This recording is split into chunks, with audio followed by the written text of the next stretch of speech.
Welcome back to another episode of Packing Up and Piecing Out, the podcast where two American girls spill the tea on what it really takes to move abroad. I'm Lili, an American in London, and this is Taylor, an American in Prague. This will be an exciting episode today. If you are hungry, definitely grab a snack because we're going to be talking about food, how our food and eating habits differ in the US versus where we live now, kitchen culture shock, restaurant differences, and of course our missing on the menu segment. But first, let's do a little bit of catching up. Lili, what have you been up to? I know you are working your pub job and you're looking for another job in London, but is there anything else that you've been up to? You're sewing, perhaps? Oh, true. Very exciting. Very exciting update. So I got a sewing machine here in London, and I'm having so much fun with it. I'm rediscovering a hobby that I used to be so into, and it's really just making my life so much more enjoyable. And it's something that I wanted to get before winter really gets started here, because as you know, in Prague as well, it gets dark so early. And as much as it is important to get out of the house when it's dark out, I think it's also really helpful to have something you can do in your house that isn't just watching TV, scrolling your phone. I mean, reading a book, that's good. That's a good activity, and I do that. I should do more of that. But I think like having a craft is something that makes my winter life a lot more enjoyable. And when you move abroad, it can be really hard because you don't have anything, likely. But it is worth it to invest just a little bit of time and a little bit of money into like getting those crafts started again, because you know, why not? Life's too short to not craft is my stance. So yeah, I've just been starting making a lot of holiday gifts, a lot of Christmas gifts. So everyone is receiving a hand sewn item from me. I will not be buying anything. I'll be sewing everything. That's so fun. That's so fun because also it's a hobby, but then you're also using it for something. You know, it's not just, I think that's what's amazing about sewing is that like it's not just like a little trinket to sit there. And don't get me wrong, I love trinkets, but like when you're sewing things, you know, you're making things useful for people, for yourself, for them to wear. Yeah.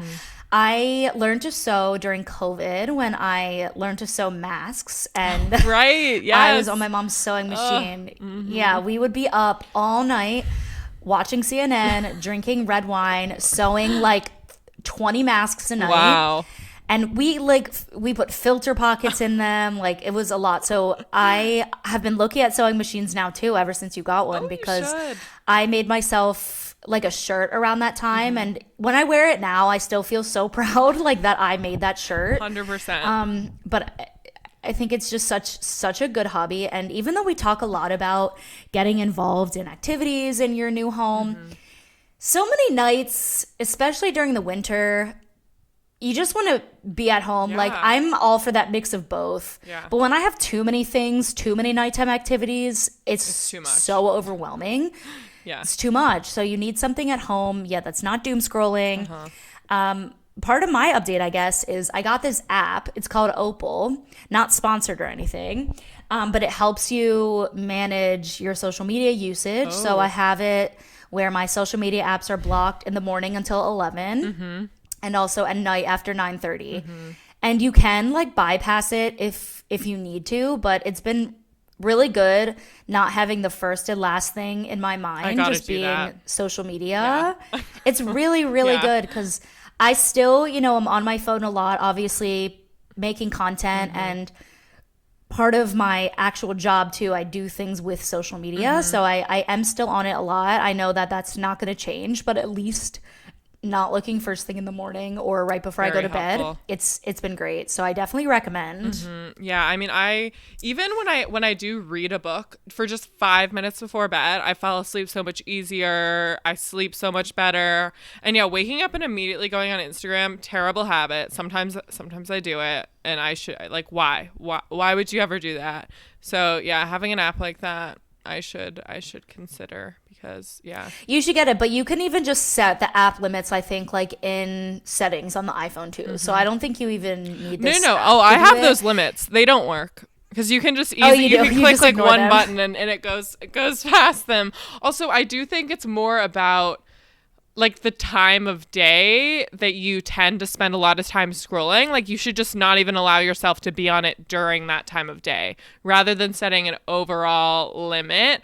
Yeah, that's like the curse of being a content creator is so much of it can be you creating, but you also get in the habit of like, well, I need to see what other people are doing. Like maybe it'll strike some inspiration for me, blah, blah, blah, give me ideas, support other people. But it can be a very slippery slope into just like all of a sudden 2 hours later and you're like, whoa, where did that time go?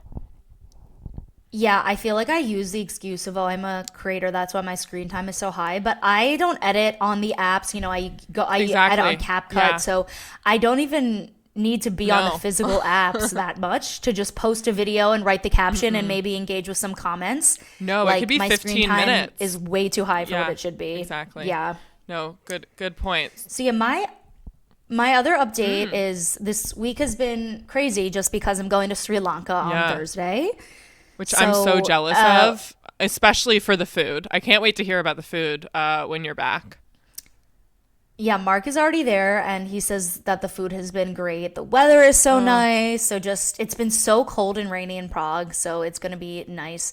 I'll just be there for a little over a week. I'm meeting Mark there. He's already out there. So yeah, I have to just pack tonight and I get really paranoid leaving the apartment because I'm like, okay, I need to turn off the gas because I never have lived in an apartment with gas before. Right. Like I've only lived in ones that have Yeah. like central heating yeah. So now like I'm so paranoid about that. So I need to make sure I give myself extra time to close down the shop. Okay. And how far is Sri Lanka from Prague and why Sri Lanka? Why did you guys decide that? It's been on our list for a while, but really we ended up with it this time. It was a bit of a last minute trip, but we ended up with it because just the ease of getting there compared to other places that are good this time of year. It's still not easy, but there are flights from Prague to Dubai. That's pretty much like one of the furthest stops you can go from Prague. Prague is not a good like airport in Europe. International, I yeah. mean, it's not bad, but like yeah, It's not like Amsterdam you're- where you could go anywhere. No, or Paris or something. Yeah. No. Yeah, or even Vienna. Sometimes you might be better off just like getting a train to Vienna and then going from there. Yeah. So I'll go to Dubai and then just Dubai to Sri Lanka. So each flight is like 6.5 hours, so about that's 13 hours far. of flying. Yeah, That's far for a it's week. gonna be a lot, Yeah. but thankfully I sleep well. Okay. I know it is. It is far for a week. We'll be there. Yeah, like 9 days. I know it is far though, but I wasn't able to go for the both full weeks just because of things with my work schedule. Yeah. So at least 9 days, That's good. it'll have to do. But yeah, by the time that this comes out, will I already be home? I might already be home. So check my Instagram.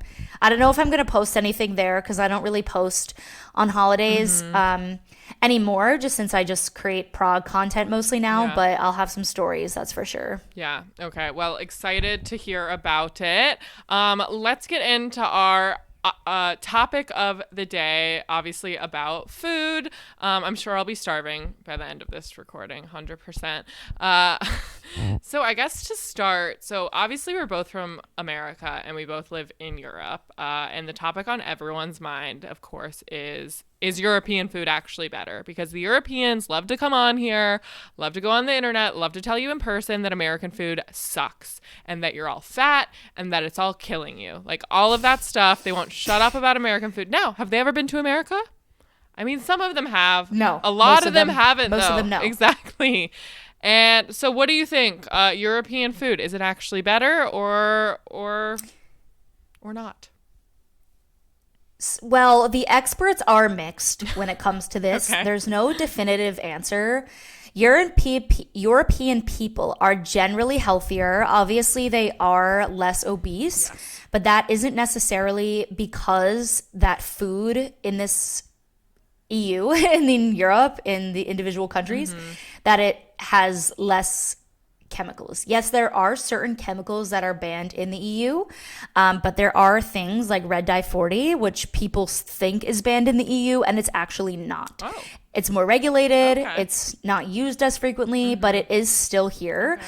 There's so much misinformation online about this, and it pisses me off because I love American food. Obviously, you know, there's a lot of ultra processed food, and European people typically, I think just the average European person is having a diet that consists of more fresh foods than average Americans. There's a lot of reasons for this. In America, most people live paycheck to paycheck. Yes. Most people can't spend a lot of money on food. So they go for fast food, which is obviously more ultra processed. So I feel very defensive of American food. I know that that's come across in previous episodes.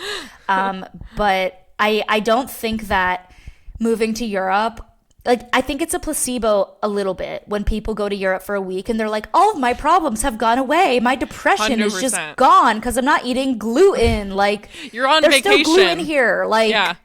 yeah, you're on vacation. You're eating amazing food, pizza, pasta in Italy. Yeah.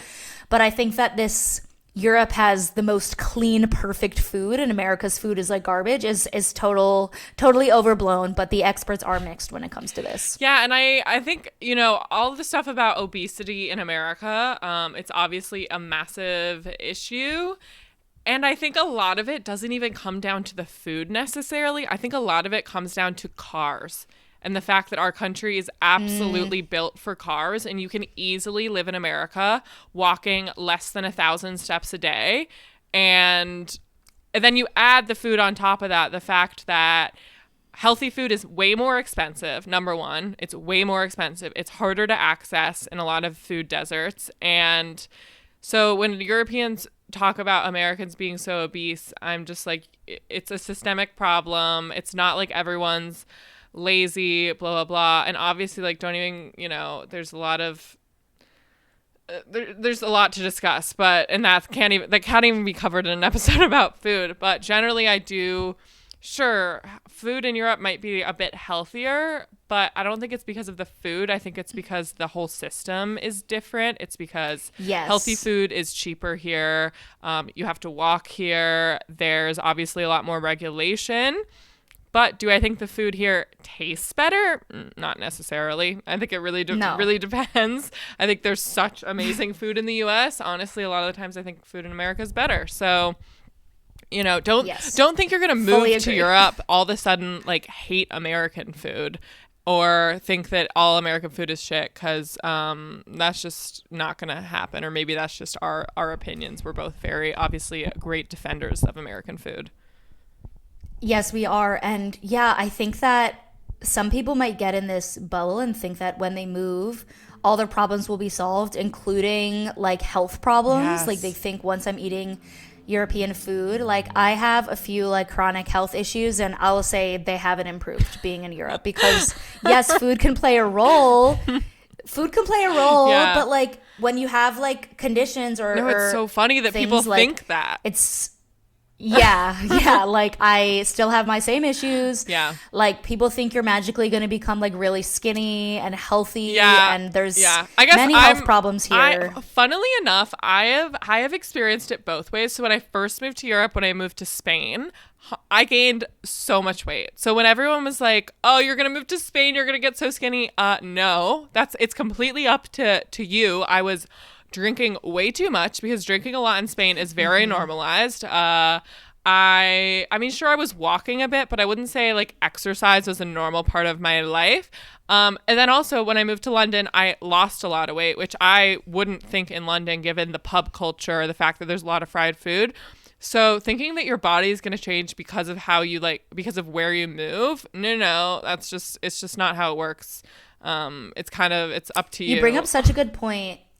Yeah, how European cuisine is also so different based on the region. Yeah. Like Czech food and Central European, Eastern European cuisine is not very healthy. Like there's a lot of bread-based foods, bread dumplings, there's fried foods, there's a lot of red meat. Like there's not many vegetables, there's not many fruits. And I'm talking about traditional Czech cuisine. Right. Obviously, there's many fruits and vegetables in this Yeah. country, but traditional cuisine is not healthy.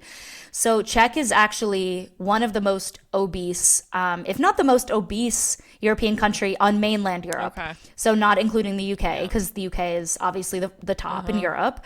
But yeah, because Czech cuisine is it's not healthy. And so if you're in somewhere like Greece and Greek food and Mediterranean food is healthier, fish and vegetables and Greek salads. Yeah. Like, yeah, you really can't compare like Europe with the same umbrella. This is the one thing, obviously, in previous episodes, we talk about the American abroad pick me where they're all like, Europe is not a country. Like, yeah, obviously there's so many similarities between EU countries. Food is more regional though. Like there's similarities between Czech and Slovakian and Hungarian and Polish food in this region, but Czech versus Spanish food is Completely super, different. super different. Yeah, and then just kind of talking about how our eating habits have changed since moving abroad. I guess, we touched on it, but I mean, I would say my eating habits completely have changed since I left the US. Really? Actually, okay, I haven't really lived as a full adult in the US, maybe is the case. Like, I went to college in the US and I ate in a dining hall while I was there. And then since then, I've only ever lived with my mom. So I would just like eat what she's eating or, things like that. So maybe that was a complete lie. I don't know. I think my eating habits have just changed in the last few years because I used to be vegetarian and now I'm not. So that's been part of it. And I think here, like in the UK, my eating habits have changed a bit because of how much I walk here. Like I snack throughout the day because otherwise I am starving. Like if I can't get to the next meal without eating because I walk so much here. So little things like that have changed. In terms of the dishes that I make, I don't know if that's changed that much. Like I've incorporated some things, I've left some things behind because you can't get the ingredients that you get at home, but it definitely has changed a bit. What about you? I also don't think that the foods I make are that different, but I have a similar experience to you where the only time I ever lived like in an apartment without my mom or without Mark's mom was in college. So it's the same where obviously the food, we didn't have a dining hall at GW. They do have one now, but that was a whole issue in and of itself. But yeah, the food you're making in college is going to be very different than when you're a full grown adult. And then, either I was in the US at my mom's house. So I would, usually be by myself working from home for lunch, and then sometimes I would cook dinner, but it would mostly be my mom. And then it was the same at Mark's mom's house, where she would often cook and sometimes we would cook or we would help. But this in Prague is the first time where we're fully on our own for an extended period of time with like a full adult kitchen. So it's hard to compare, but I think they're pretty similar in terms of that. Yeah. We did plan to like start buying fruits and vegetables more from farmers markets and meat from the butchers, but that's so much work. So we haven't really like followed up on that much. I didn't ask. Do you like to cook? Like, is this a part of your life that you'd like to put some time in or no? Yeah, I would say it's not a big part of my life, but I feel like I do like to cook. I never used to before, but now I do find it pretty meditative. But Mark and I split it quite equally, at least for dinner times, because I have Czech lessons twice in the evening during the week, so he'll cook on those days. But yeah, I do like it. What about you?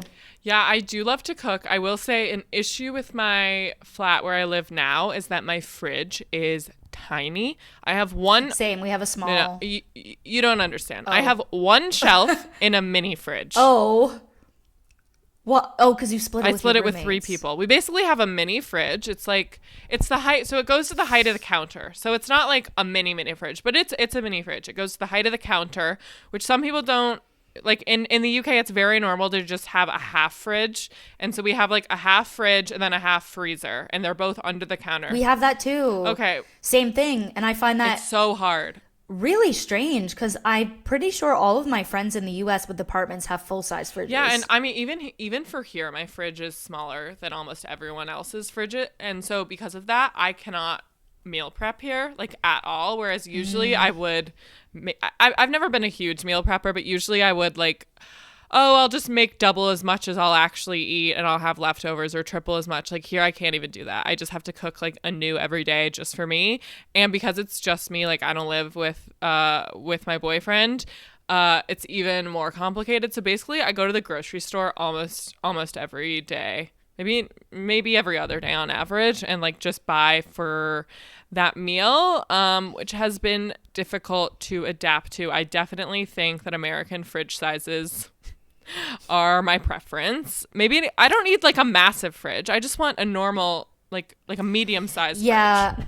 Honestly, ours is fine for the two of us because we obviously share and split the meals. But God, even when we had a full-size fridge in college between me and my 3 roommates, we would fill that shit up to the brim. Like that was not big enough. Well, so having a half-size one for the 3 of you is no, it's insane. terrible. Like I can't even buy condiments basically because the condiments take up a lot of space. So when I buy a thing of mayo, I'm like, oh my God, this mayo is taking up like 1/8 of my shelf. So I better, think of all the mayo-based things I'm gonna be eating. But so basically it's terrible. I wouldn't recommend it. I'm already, as much as I don't mind my flat and a lot of the things I like about it, but that is the worst part, and it literally makes me want to move because I love cooking.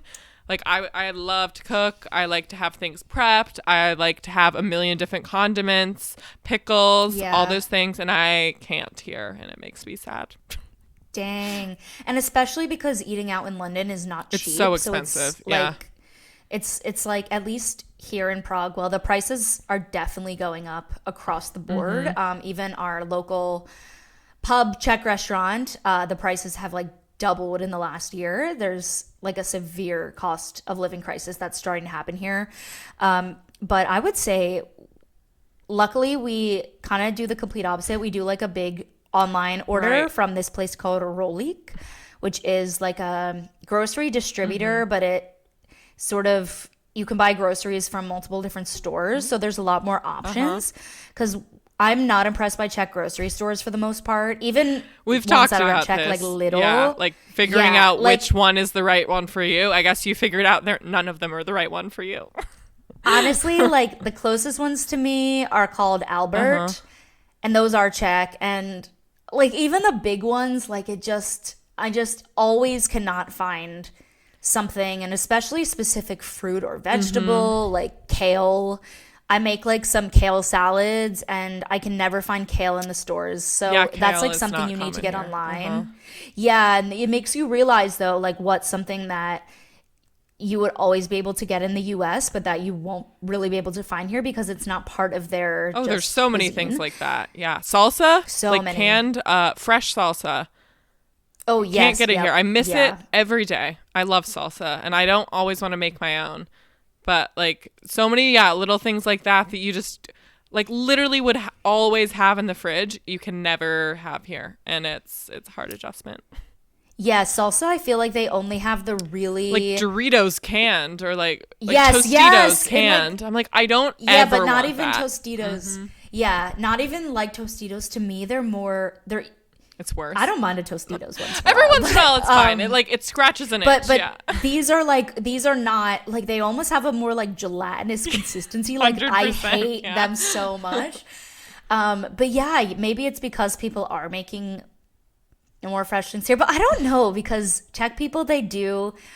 It's also common for like lunch or dinner to just make like chlebičeky, which is like open face sandwiches. So they'll get spreads and meat, which is good. But yeah, I can't say here that everyone's constantly having fresh fruit and vegetables. Like it isn't as big of a part of the diet. No.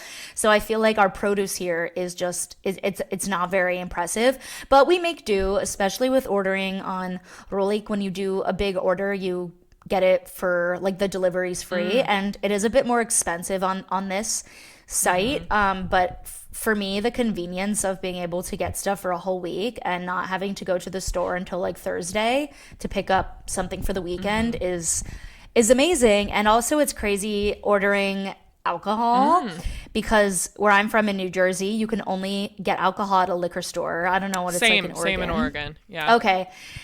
New Jersey and Oregon have a lot of similarities, like the no pumping gas. Yeah. The only two states in the country that don't pump their own gas. We need to be sponsored by the tourism Shell board or something. It should be the tourism board of New Jersey and Oregon. And should Oregon. reach out to us. Honestly. But yeah, so then you're shopping more frequently. Are you usually going to like these Tesco Expresses or like Little Waitrose, or are you going to big stores? Well, unfortunately, I feel like I'm sort of a bit in a big grocery store desert. I live near a Tesco Express, so I go there the most. But there's a little that's not crazy far from me. But because, as discussed, I just go very frequently, like the Express does the deal. And I kind of, in my current living situation, I feel very much in a sort of in between. Like, it's not a flat I picture myself being in for a long time. And I think that almost helps when it comes to the shopping. I'm like, oh, I won't have to do this forever. Like, one day I'll have a big fridge and I can go back to my, going to the grocery store that I like once a week and just buying everything. So as much as I like to say I've adapted to that like European lifestyle of going regularly, I don't actually like it. And I would prefer to go back to the American way of like buying one big shop a week and just having everything, because it takes up a lot of time to go multiple times a week. And sometimes it's nice, like it's a way to get out of the house, to just pop over to the shops. It's a bit of a walk, get out of the house, have some social interaction. But sometimes it's just really annoying. So kind of depends on my mood and what's going on in my day, how busy I am. Yeah, or I don't mind if we pop out for lunch to go grab one or two things, but to have to actually think about, that's what's annoying. What do I want to eat for dinner tonight? Like, it's just a lot of mental energy when you're already working all day. Yeah. But let's talk about more differences in the kitchen, because there are definitely more than I expected. One, obviously big fridges do exist here. Mark's mom has a big fridge, but yeah, we have a tiny one and a tiny freezer, and of course there's no ice maker, automatic ice maker. I mean, a lot of American households don't have an automatic ice maker, but I would say that most fridges that you would buy in the last freezers that you buy in the last 10 years definitely like people, we Americans love our ice. We love our ice. And so needing to have an ice cube tray here, and it was so hard when I first started living at Mark's house in England, because they didn't even have an ice cube tray. No, they don't even use That's how much ice. Europeans... Like, it's not a part of their diet. That's how much Europeans don't use ice. It's crazy. And, like, and this happens all the time in Prague, and honestly, I don't even care anymore. I could ask for ice. Sometimes they have it, sometimes they don't. But more often than not, if you ask for a soda, it won't have ice. Know. That's just totally common here, totally normal. Me, I like a cold soda. I have my little ice of getting a soda tray without ice, honestly. Unless it's ice cold. No, but still, it'll it'll warm up immediately. You need ice. But yeah, so did you just get like an ice tray and just make your own? I do. I have a tray, and it basically has like two trays stacked together, so there is a good amount of ice in it, but I do have to do it every single day because I have a lot of ice. I fill up my Awala. Yeah, I'm a lot of ice. I'm definitely a beverage girl. Even in the winter? I make myself a... Yes. Okay, because I have stopped using ice already. I'm very much I don't like hot drinks. So your coffee, you drink with ice every day? Yes. I hate hot coffee. I actually hate coffee, period, but I still drink iced coffee. Like, I make it really sweet, but a hot coffee, blah, hate it. Oh my God. So much. This makes so much sense for you. But yeah, no, I love a hot coffee. I love a hot coffee. Hate it. Like, even in the winter, it's so common here to have svarjak, which is like hot wine. Oh, like mulled wine. Which I will to be like festive. Yeah, I love a mulled wine. Still, I'm just like, blah. Really? But they're so sweet. It's like sugary sweet wine. Yum. I just don't like hot drinks. Like, I really don't. I hate tea. I hate hot chocolate. That's like, crazy. I'd rather just have a cold drink. I know, especially tea. I always want to get into tea because it's like good for you before bed or something. No, I hate So tea you never so drink much. hot drinks at all? No, I do once in a while, but then I'm reminded of how much I hate them. Wow, that is crazy. Yeah, is your family like this as well? Like, is this just you? Yeah, I would say my mom never really drank hot drinks, but my stepdad drinks tea every morning. Yeah. But yeah, I really don't know what it is. I'm really impatient, so I hate waiting for them to become the right temperature. So I love ice. I love freezing cold water. Wow. Like every morning, I get my ice from my ice cube tray and put a little liquid IV packet in it, and that's Does Mark like think you're crazy? Like, did Yes. this freak him out? Because I can see extremely. Yeah. He's like, one, why do you need ice? I mean, he drinks just water, normal Yeah. water with no ice. And like, to me, that's so, I could not do that. I would throw up, I think. Every day, every if I day. did- You just raw dog the water. That's what most of the world does. It's just straight water. If I just drank plain water with no ice, like, I actually think I would throw up. Oh my What else God. is different in the kitchen? As we've discussed, no garbage disposal, which is Oh. such an annoyance for both of us. Anyone listening that doesn't know, the garbage disposal is an appliance that all American kitchens have at the base of the sink. It basically is like a blender that blends up any of the bits that goes down the sink and just like puts it through the drain. So you don't have to worry about constantly fishing out little bits like pieces of pasta, pieces of rice, as we've discussed, disgusting shit. And here you just have to put a piece of like a mesh bit over the drain and constantly clear it out. And it's ridiculous. I hate it. Having to, especially living with roommates, like it's not always just Stop, my I'm stuff. actually gagging. I'm not Yeah, kidding. imagine being me, Taylor. I have to deal with not only my bits, but other No, people's no, bits. no, I can't. Like the leftovers from like what was on their plate. I'm not even kidding. I'm gonna throw up. Oh my God.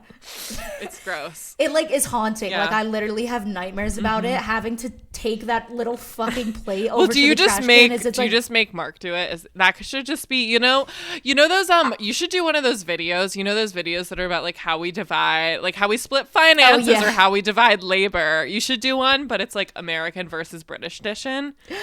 That's a good And idea. it's like you make the ice. He clears out the mesh bit at the bottom of the sink. I do always make him do it. Like I'll be like, I will literally wash all the dishes. I'll Yeah. put them away. Just if you can take the throw up looking pile out of the sink. Otherwise, I will be throwing up. Like I literally, when I have to do it myself, I actually gag because it's like. Not only is all that shit on top, but then it's dripping like through because it's covered in wet. It's not good. It's so disgusting. And then when you have to hit it off in the sink, and then all this shit is still caught in it. No, it's terrible. Oh, it's so bad. It's so bad. That's like the one thing that I would change. Like I actually so many times have physically gagged and almost threw up having to do that. Like I'm so dramatic. I know that, but like especially if it's like leftover food that was on your meal. I feel like with cooking, when you're just, little things from the cutting board, it's not as bad. But when it was like actual food that you were eating, Like and on now your it's plate, just mushed in the sink, that's worse. Yeah, 100%. so much So worse. yeah, kitchens here. I guess it's not my favorite part of moving abroad. I do think American kitchens just kind of are nicer. Maybe that's just because Yeah. I was lucky to grow up in, I guess, nicer homes in America. But I don't even think it's more just like the standards of appliances, I think, are a bit higher in America, or it's just different. I also don't know, what necessarily is a standard appliance here, or what's just the difference between like living in a home, a house, like an a full apartment. house, or an apartment. Like I mentioned that we have gas here, so a gas stove, and I'm pretty sure most houses and apartments I've seen in Prague, people also have gas stoves. But in the US, everyone I knew had an electric stove. So that's been an adjustment for me. But I don't know if that is like a cultural thing or that's just, I think it's things are changing. I know in the UK they've been phasing out gas in like everywhere, basically. So a lot of the flats do not have gas anymore. Oh, that's nice. But Because like every Limebike time has I have gas, to turn that on. so I think every it's time nice. every time I hear like the You don't like I'm it. like, I'm definitely poisoning myself right now. Like, I definitely am getting straight, like, butane to the brain. Like, I get it freaks freaked me out by it, so much. I've definitely been in a house where it was either left on accidentally or a dog hit it. One time my dog hit it. And then you walk into the house and the whole house smells like gas. And it turns out that your stove was just, like, slightly on. And it's like, well, And we all releasing, could have, like- we all could be dead. We could have caused a massive explosion and we all could be dead. It seems like a terrible system to me, basically. So I do Yeah, appreciate it's an really electric, scary. more electric system. And just having the open flame in the kitchen, it just, like, nothing's happened to me, thankfully, but, like, I could so see, like, I don't know, what if a towel accident, like a little kitchen towel accident, I wouldn't gets want too it near with the kids, stove, especially, like, or with a dog. Yeah. It's a bit sketchy. So yeah, depending on where you move, your appliances will be different, the amenities will be different, and you kind of just have to adapt. It's one of the ways you become more flexible and realize, like, wow, I really can adapt to most things. Yeah. Ooh, we should have a bathroom episode, actually, because there's so many differences in bathrooms. But I remember in the UK, especially, that they often have two different taps, one for hot, one for cold. And I hated that so much. Terrible system. I hated that. We should have a bathroom episode because I would actually have a lot to say on that. Come to think of it. Okay, bathroom episode. Also, let's discuss restaurants, because obviously those are different. Namely, the tipping culture difference. Paying differences. So here in the UK, tipping is much less prevalent. Like, I can say as a bartender, I make almost no tips, which in the US, Yeah, especially for drinks. yeah, no, you don't tip for drinks here, like, at all. The only time we get tipped is if there is some massive tab where it's a corporate card and, like, the company is paying. That's pretty much the only time we'll get a tip. Understandable, like, it's just not the culture. You get paid a bit higher. But for sit-down meals here, I would say there's an expectation to tip a little bit, but not nearly to the degree that tipping culture has, like, gone a bit crazy in the US. How is it in Prague for tipping and stuff? It's pretty much the same as in the UK. I would say, well, honestly, you can ask 10 Czech people and they'll say 10 different things. Yeah, exactly. Same with British people, I remember. Yes. Like, some British people would comment on my posts and say they never have tipped once in their life. Okay, they're lying. Like, they're lying. You think? Yeah, like, because there's definitely some Czech people who don't ever tip. Like, point blank, period. Maybe they're not lying. I think that they're rude. Because there are definitely situations where if you go out to dinner and you have a big party with you and it's a nice sit-down meal, or maybe they've never had that. Tip a bit. You should tip a bit. Yeah, maybe. I think here, but the expectation here might be that you tip 10% instead of 20%. I would say in Czech it's even 10% is the high end. Okay. Most people round up because our currency is the Czech crown. So like a main dish will be like, say, 250 crowns. And then say you'll get a drink. And so then you'll often just round up like 20 or 30 crowns. So it's even like sometimes like 4%, 5%, 6%. People don't often like calculate to actually do 10%. Yeah, it's just like rounding up. That's kind of in Spain. It was like that as well. Yeah, but it's becoming more common now. I've seen it a couple times where here they hand you the card machine, since that's also really different in the US. They physically take your card away. Well, here they bring you the card machine. Yeah. And usually you have to say to their face what you want to tip them, which I hate. Yeah. So awkward. Like, if they say, okay, the final will be 700, then you say, oh, can you do 750? Yeah. So awkward. I hate it so much. I think that tipping should be like a private thing. That's my opinion. But now it's more common not more common. I've seen it a handful of times where they'll give you the card machine and now they actually will have like 5%, 8%, 10% for you to select. Czech people are not going to like that. I will say that right now. They are doing that like, more in the UK as well, and they don't. I mean, even at my pub, so the system is we have like the card reader and you just put it out. And when I put it out, almost always just hit no tip before I even give it to them. Because if they're just ordering a beer, I'm like, not only will they not tip, it'll just be uncomfortable when they're confused that this tip screen is even there, because it's not common. Because they're not used to it. And they'll be like, in the US, we see that all the time. And I've seen it. They'll be like putting their card confused, and then they'll be like, oh my God, a tip screen, no. And so I just hit no tip.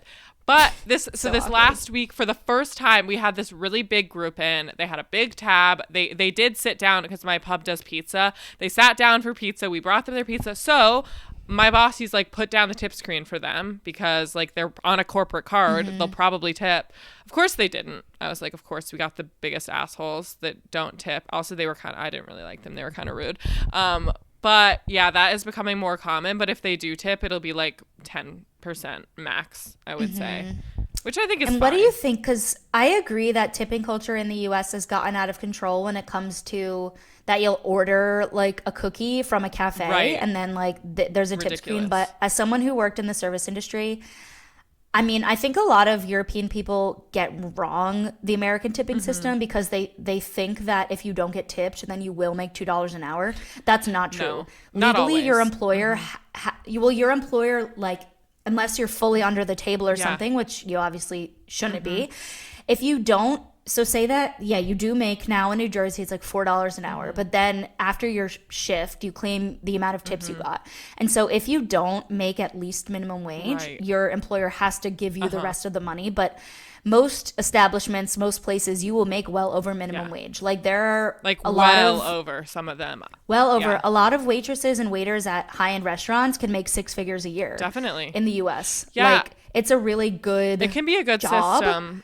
And now I am seeing the cons of having, for me as a bartender in a pub, I'm seeing the cons of it because, for example, if I'm scheduled on a Thursday night, which is the busiest night in London to be at a pub, there is no advantage to being there on a Thursday night than there is to being there on a Monday night when it's dead and when I can just be like chilling out and maybe pouring a pint every 10-15 minutes. There's no difference to me in terms of on Thursday I'm doing 10 times the work that I will on Monday. Yeah. And there is no that's difference. Such a good point. So, for example, if my boss is like making the schedule, why would I say yes to a shift on a Thursday when I could just work on a Monday or something? Because you're not going to make any more money. you're not like making when I was a any more. bartender, everyone wants Thursday, Or Friday, holidays. Saturday night, Yeah. Sunday game day. No, here you because don't. you'll get so much in tips. Here it's like it's That such a makes so much struggle sense. to schedule people on the weekends, on holidays. But I'm like, I don't care if it's hard for you to schedule. Pay us more. Like my boss Yeah. was even saying, everyone's leaving early for Christmas. Would you possibly stay around? I was like, fuck no, you're not offering to pay me more. Like, sure, if you were offering to pay me like, more, maybe I would consider like Why should you do them a favor when what do you owe to them? Nothing. Nothing. nothing. Nothing. And that's why I get people are like, oh, the customer shouldn't like be paying the wages. But I get that there's this sentiment that business owners can be greedy. I so get that. But my stepdad owning a small business that has the bar and restaurant connected to the bowling Yeah. center, like when you have a small family run business, like the tipping system, it does really help with that. And it's not hard to get people who want to be servers and bartenders because you make so much money doing it. Like New Year's Eve, I used to always work New Year's Eve and I would make like $350 a night. And that's at a bowling alley bar. Like, And I think you know, that can so be a it's- good system because it's like you should be making more when you're working a holiday. Whereas here, or Yeah. like around a holiday or You're a Sunday. busting ass. And here it's like, there is absolutely no reason why I would no work incentive. on Christmas Eve versus Yeah, on a like why would you random give up your Monday. Friday and Saturday night for just the same amount of money that would be any other night? I never thought of it that way, but there's so many reasons, there's so many incentives. And I think that we've talked about this in a previous episode, but people say, oh, Americans are so fake. But, you know, when I worked in service, obviously there's a lot of rude people, but there are so many people who come and they're automatically so nice to me. It's not that servers are just nice because we want to tip. Yeah. Like patrons come in and they say, how are you? How's your day? Like, that's just how Americans are, okay? Like, we talk to each other in that strangers. way. Yeah. To Oh my strangers gosh. That and- has been a huge culture shock being a bartender. People, Oh, yeah. some of, They don't give a fuck no, they don't give a about fuck. you. I would say 50% of people are completely pleasant. I have no problem with them. They'll be like, hi, how are you? Can I get a blah, blah, blah. Not even 50. I would say 25% of people I think are like perfectly polite, nice. Most people come up, they don't even look me in the eye, and they just go, Just I'll pint. have a Cruz Campo, please. And sometimes they'll say please. Not even please. Sometimes. Cheers. Other times they'll just be like, a Cruz Campo. And I'll be like, here you go. And maybe they'll say cheers, maybe they'll say thanks, but the culture is so not like engaging with service workers. It's very much just like saying what you want, that's it. And I really appreciate now when people will be like, how's your day? Or occasionally people will be like, where's your accent from? And because it rarely happens, maybe once a shift, someone That will would make me engage so with me depressed. beyond. No, it's a little bit depressing. I'm not gonna lie. Like going from having done it in the US, I feel like that'd be so different for me So because different. yeah, that's one of the reasons I loved it because you get to talk to people so much. And yeah, maybe some people view it as fake, but when a patron just is really nice to you for no reason, like, I don't know, it just It's makes you nice. feel good about humanity. Yeah. Like, it just makes you feel like, wow, people do care about each other and people can be nice to each other for no reason. And also, like, sometimes they do have a reason. Sometimes they'll slip you like $10 at the beginning in the hopes that you give them quicker service Yeah. if the bar is busy. But you know what? I'll take that money. And then will I give you quicker service? No, but you just Maybe gave I'll me give that you a money. bit of a stronger drink. Like, Yeah. Like, you just gave me $10 and do I owe you anything? No, I don't at this point. No, I mean, I would definitely try when someone would give tip every time. There's definitely an incentive to give them oh, quicker definitely. service. Like And if some they people aren't order a gonna single, like that, I'll but- probably give you a double. You know, like things like that. You get advantage. But yeah, working in service here so far, like I am enjoying it, but a lot of the perks just do not exist. Like it's, I don't see Yeah. like people that do it long term. Props to you because there's not as much that makes me like want to stick around and do it as maybe there is in the US. But yeah, also in terms of like dining out and eating out, the pace of it is very different here, like in terms of slow versus like rushed versus less rush. I don't know how is it in the Czech Republic in terms of like the length of meals out. It's definitely longer than in the US Okay. for sure, Yeah. but it's not like Spain or something where people Like are at dinner hours. for like 4 hours. I would say here, I guess it's mostly longer because the drinking culture is very big Yeah. here, beer especially, and so people will stick around to just continue having beers. But yeah, the US, you sort of have a 2 hour max. And this is another hot take, but I agree with that because for small businesses, especially, you need the table so you can get more customers in. The bartenders and the servers need new customers so they can get tips. Like this is not your house. If you want to sit and drink with your friends, then go home. I That's what I so think. I agree with really you. think that. I am only annoyed because I've seen this in the US a lot where they rush you so quickly through a meal that you're literally out within an hour at like a nicer yeah, restaurant. that's I crazy. think like 2 hours is totally perfect. Also, like after 2 hours, bye-bye, I'm done talking. I have a bit of a short social battery going home. in certain situations. So like 2 hours to me is perfect. In Spain, way too long. I agree. But sometimes in America, the businesses can really like take it out of control. And it's like you are in and out within an hour, even though it's like a nicer meal and maybe you deserve a bit more time. But I totally agree with you. Yeah, it can be too rushed sometimes. Like if they bring the bill before you Before you're actually even ask done. for Yeah. it. Yeah, that can be definitely a little annoying. But I think that a business like to run Margins needs to have are, tables free. are so like, slim in restaurants. Like most restaurants do not survive. And that's one of the Yeah. reasons. Yeah, these are going to be some hot takes, but when I was younger, I used to be like, yeah, the US like tipping culture is so bad. But then actually now as I've observed what service is like where you don't have a tipping incentive, give me the American amazing. tipping system. Yeah, give me the American I just tipping want system all the something way. in between. Do I think I should be asked for a tip at a literal grocery store deli counter? No. But do I think I should tip when I've been at this bar for like 3 hours getting drink on drink on drink? Like maybe. I don't think it's crazy to drink after someone has been serving me for hours and wiping up after me. And like if it's a restaurant especially. So yeah, I think That's one thing I found the weirdest is that you would tip on food, but people never tip bartenders in the UK at least. Never. And same with here. Like people just wouldn't even really think of it. It's like, well, they just got me a beer, but yeah, like but it's like that's a I whole don't know. I person's guess it's job. just I guess it's just we have that American perspective, but I think like your bartender, I guess we see it so differently. Like they're giving you an experience more or less, but I don't know. I mean, as a bartender, like serving someone a beer that was say like $3, usually I would get a 5. So I'd get a $2 Wow. tip on a $3 beer. That's very common. And so Crazy.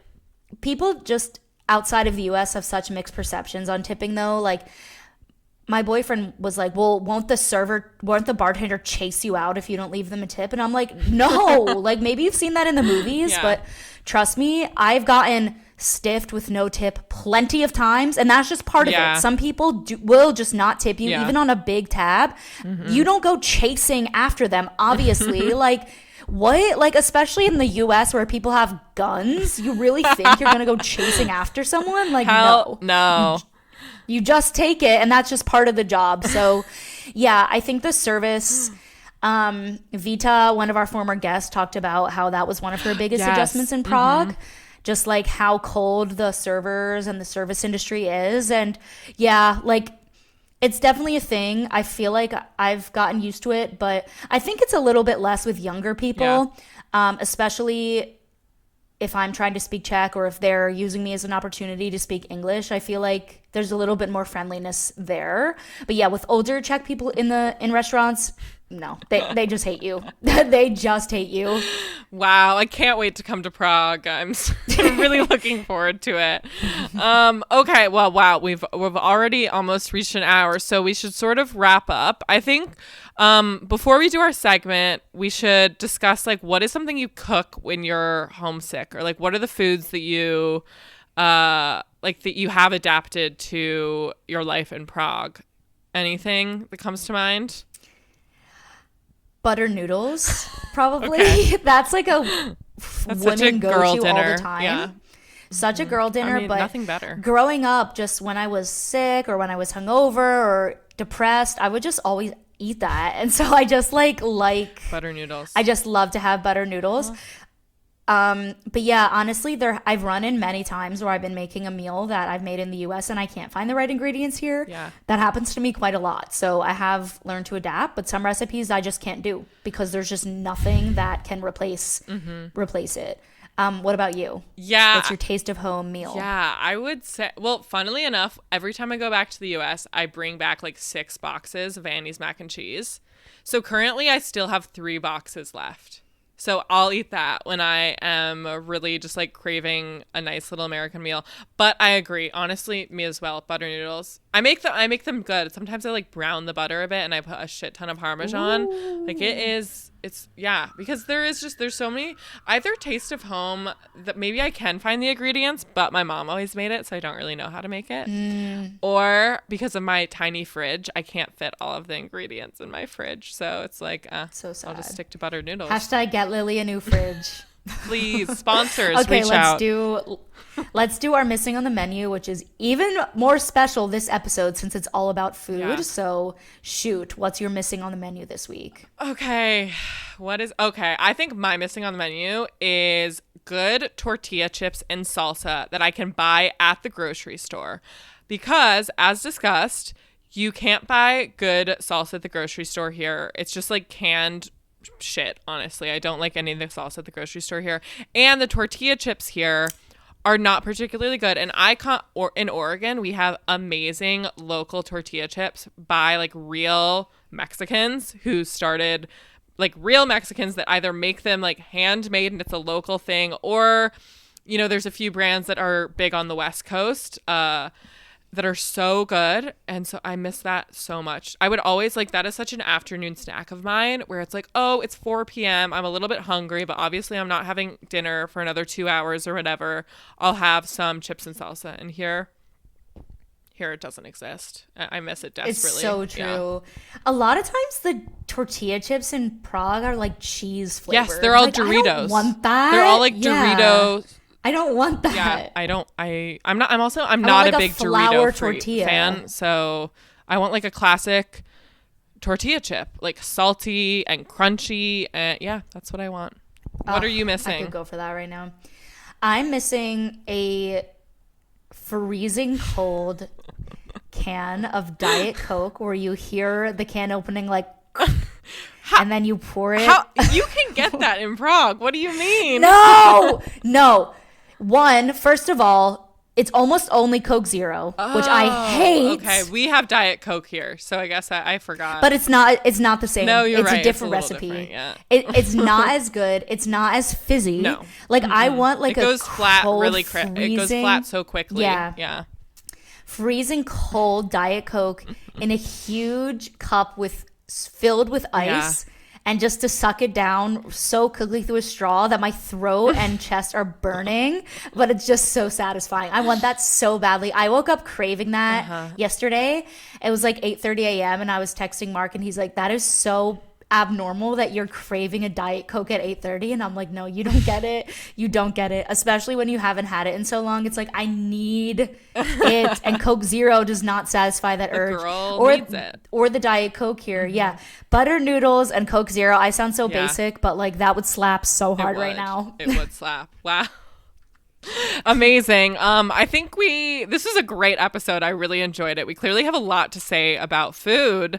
I mean, it is like one of the biggest parts of your life that when you move abroad that you notice, because obviously you're eating 3 times a day. However many times a day you eat, you're eating every day, and it just like brings up a lot of emotions and a lot of strong feelings from both of us. So thank you everyone for listening. If you enjoyed this episode, please leave us a review wherever you're listening. It really helps us out, and follow us on Instagram at Pack Up Peace Out, and we will catch you next week. Bye.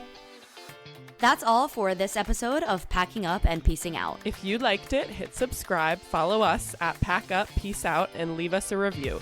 It helps more Packers Up and Peacers Out find us. And for more of our unfiltered takes on life abroad, follow me at Taylor Takes Prague. And me at A Rich Woman's World. We'll see you at the airport.